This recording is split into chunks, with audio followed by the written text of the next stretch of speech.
ତ ତ ନମସ୍କାର ସାଙ୍ଗମାନେ। ଆଉ ମୁଁ ଆସିଛି କୋରାପୁଟ ଡିଷ୍ଟ୍ରିକ୍ଟ ଦାମନଯୋଡ଼ିକୁ। ଆଉ ଏଠି ହେଲା ବହୁତ ହି କଷ୍ଟ, ମାନେ ନେଟୱାର୍କ ପାଇଁ ମୋତେ କଷ୍ଟ ହେଉଛି। ଆଉ ହେଇଗଲାନି 3 ଦିନ ହେଇଗଲା, 2 ଦିନ ହେଇଗଲାନି ଏଠି ନେଟୱାର୍କ 5Gର ନେଟୱାର୍କ ନାହିଁ, ସେଥିପାଇଁ ମୁଁ ମୋ ଭିଡ଼ିଓ ସବୁ ଅପଲୋଡ଼ କରିପାରୁନି। ଆଉ ଏଠି ହେଲା ଆମେ ରହିଛୁ, ଏଠି ଗୋଟେ ଗେଷ୍ଟ ହାଉସ୍ ଅଛି, ସେ ଗେଷ୍ଟ ହାଉସ୍ରେ ରହିଛୁ।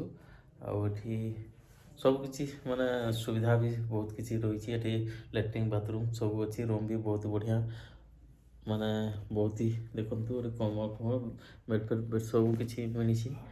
ଆଉ ବହୁତ ହି ଭଲରେ ଏଠି ରହିଛୁ। ଆଉ ମେନ୍ ହେଲା ଦୁଃଖ ଗୋଟେ ଲାଗୁଛି ମୋତେ, ମାନେ ଯେତେ ବି ମୋତେ ମୋ ଫଲୋୱାର୍ସ ସବୁ ଅଛନ୍ତି, ସେମାନେ ଭିଡ଼ିଓ କ'ଣ ହେଲା ପ୍ରଦୀପ ଆଉ ଛାଡ଼ୁନାହାନ୍ତି। ମଝିରେ ସ୍ପୋର୍ଟସ୍ ଭିଡ଼ିଓ ଛାଡ଼ୁଥିଲା, ଆଉ କେଉଁଠି ଦ୍ରୌପଦୀ ମ୍ୟାଡ଼ାମଙ୍କ ଭିଡ଼ିଓ ବି ଛାଡ଼ୁଥିଲା, ଆଉ କୁଆଡ଼େ ଗଲା ସିଏ ଛାଡ଼ୁନାହାନ୍ତି। ଆଉ 2-3 ଦିନ ହେଲାନି, ତ ମୋତେ ବି ଦୁଃଖ ଲାଗୁଛି କାହିଁକିନା ମୁଁ ଭିଡ଼ିଓ ଛାଡ଼ି ପାରୁନାହିଁ। ଆଉ ଏଠି ହେଲା ନେଟୱାର୍କ ଟିକେ ପ୍ରୋବ୍ଲେମ୍ ରହୁଛି। ନେଟୱାର୍କ ହେଲା 4G ଆସୁଛି, 4Gରେ ତ ମୋତେ MB ବେଶୀ ମିଳୁନାହିଁ, ସେଥିପାଇଁ ମୁଁ ଛାଡ଼ି ପାରୁନାହିଁ। ଆଉ 5G ହେଲେ 5G ମିଳିଥାନ୍ତା, ତାହେଲେ ମୁଁ ଭିଡ଼ିଓ ଗୁଡ଼ା ଅପଲୋଡ଼ କରି ଆପଣମାନଙ୍କୁ ଦେଖାଇଥାନ୍ତି।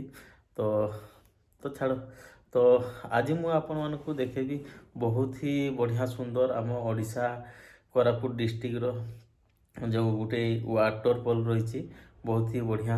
ମାନେ ସେ ହେଲା ଡୁଡୁମା ୱାଟରଫଲ୍।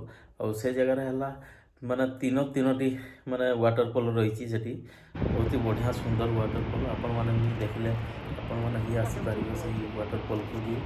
ଏଟା ହେଲା ଆଉ ବଢ଼ିଆ ସୁନ୍ଦର, ବହୁତ ହି ଲୋକ ଆସନ୍ତି ଦେଖିବା ପାଇଁ ୱାଟରଫଲ୍, ସେଠି ଡୁଡୁମା ୱାଟରଫଲ୍।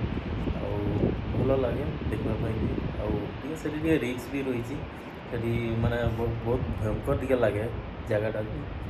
ତ ଆପଣମାନେ ବି ଆସନ୍ତୁ ୱାଟରଫଲ୍ ଦେଖିବାକୁ, ଡୁଡୁମା ୱାଟରଫଲ୍।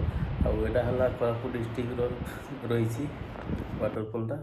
ଆଉ ଦେଖୁଛି ମୁଁ ଯଦି 5G ନେଟୱାର୍କ ଯଦି ମିଳିଗଲା ମୋତେ, ତାହେଲେ ଭିଡ଼ିଓ ଏସବୁ ବି ଅପଲୋଡ଼ କରିବାକୁ ଚେଷ୍ଟା କରୁଛି। ଯଦି 5G ନେଟୱାର୍କ ମିଳିଗଲା, ତ ଆପଣମାନେ ଯେଉଁମାନେ ସବସ୍କ୍ରାଇବ୍ କରିନାହାନ୍ତି ସେମାନେ ସବସ୍କ୍ରାଇବ୍ କରିଦିଅନ୍ତୁ। ଆଉ ମୁଁ ଦେଖୁଛି ଏଇ ଦିନେ ମୁଁ କାଲି ଦେଖୁଛି, କାଲି ଆଡ଼େ ମୁଁ ବାହାରୁଛି ଏଠୁ। ଆଉ ଦେଖିବା ଯଦି ମୁଁ ସେଠୁ 5G ନେଟୱାର୍କ ପାଇଗଲି, ତାହେଲେ ଯେତେ ବି ଭିଡ଼ିଓ ଏଇ କୋରାପୁଟ ଦାମନଯୋଡ଼ିର ଭିଡ଼ିଓ ସବୁ କରିଛି, ଏସବୁ ଆପଣମାନଙ୍କୁ ଦେଖେଇବି। ତ ଆପଣମାନେ ଜଡ଼ିତ ରୁହନ୍ତୁ ମୋ ସହିତ। ଆଉ ଏଭଳିଆ ମୁଁ ଦେଖିଲେ ମୁଁ 5G ନେଟୱାର୍କ ମିଳିଗଲା ପରେ ମୁଁ ଆପଣମାନଙ୍କୁ ଦେଖେଇବି ଏଇ କୋରାପୁଟ ଡିଷ୍ଟ୍ରିକ୍ଟର ଯେଉଁ ଭିଡ଼ିଓ ସବୁ ବ୍ଲଗ୍ ଯେଉଁ ବନେଇଛି, ସେଗୁଡ଼ା ଆପଣମାନଙ୍କୁ ଦେଖେଇବି। ତ ରହୁଛି, ନମସ୍କାର।